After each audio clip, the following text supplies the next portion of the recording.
Good morning students. आज हम अमेरिकी संविधान के एक नए टॉपिक के ऊपर बातचीत करने जा रहे हैं। टॉपिक का नाम है अमेरिकन संविधान में अवरोध और संतुलन का सिद्धांत।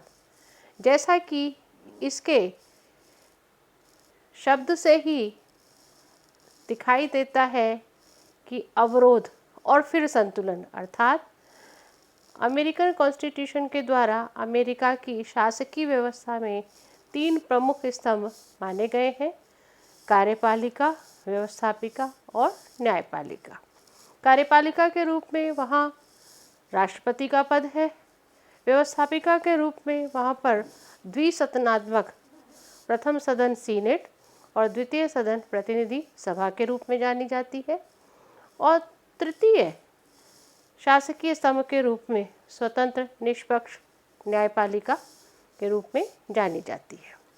यद्यपि इन तीनों अंगों के कार्यों का विश्लेषण व उल्लेख भी वहाँ के संविधान में स्पष्ट है, किंतु उन क्षेत्राधिकारों को देखने से ऐसा लगता है कि ये तीनों ही अंग परोक्ष रूप से एक दूसरे पर संतुलन बनाए रखते हैं, विभिन्न क्षेत्राधिकारों में हस्तक्षेप करते हुए।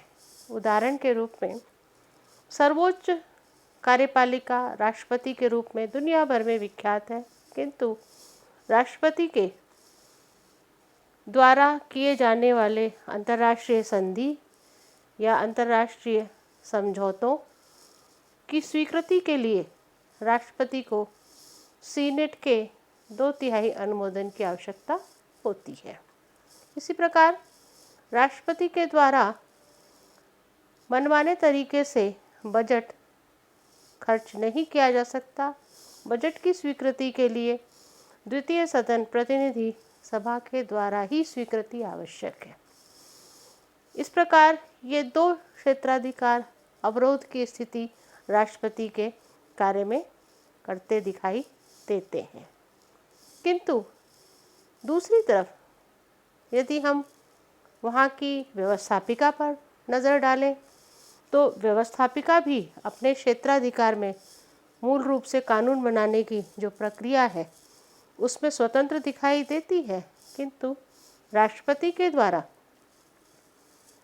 वहाँ की व्यवस्थापिका के द्वारा बनाए जाने वाले कानूनों के प्रति 2 प्रकार के जो अधिकार प्राप्त हैं वहाँ के राष्ट्रपति को, जिसे पॉकेट वीटो के रूप में जाना जाता है, सिंपल वीटो के रूप में जाना जाता है, इसके माध्यम से व्यवस्थापिका राष्ट्रपति के द्वारा नियंत्रित दिखाई देती है या राष्ट्रपति के द्वारा अवरोध उत्पन्न किया जाता है।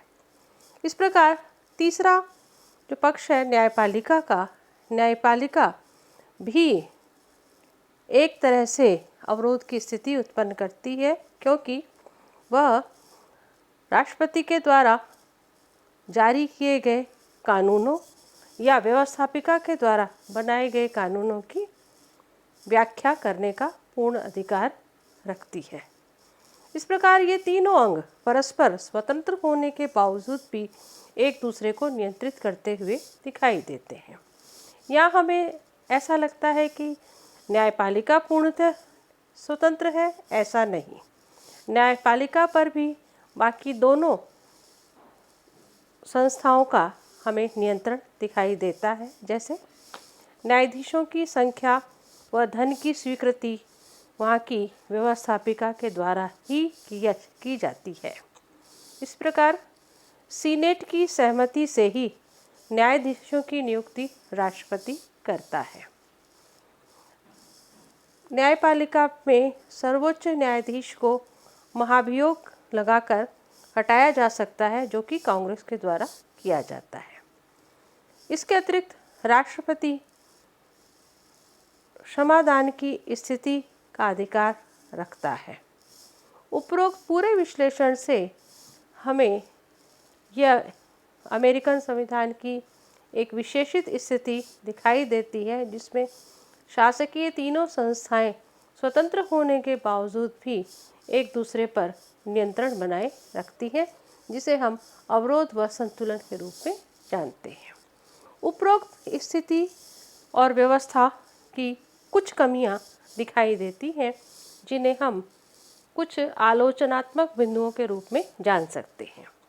पहला, उपरोक्त विश्लेषण में दिखाई देता है कि अमेरिकी शासकीय व्यवस्था में कोई भी अंग पूर्णतः किसी कार्य के लिए उत्तरदायी नहीं है। अगर कोई अंग एक कार्य कर रहा है तो दूसरे अंग के द्वारा परोक्ष रूप से जो हस्तक्षेप है तो कार्य करने वाला भी जिम्मेदार नहीं है और उसमें अवरोध उत्पन्न करने वाला भी जिम्मेदार नहीं दिखाई देता।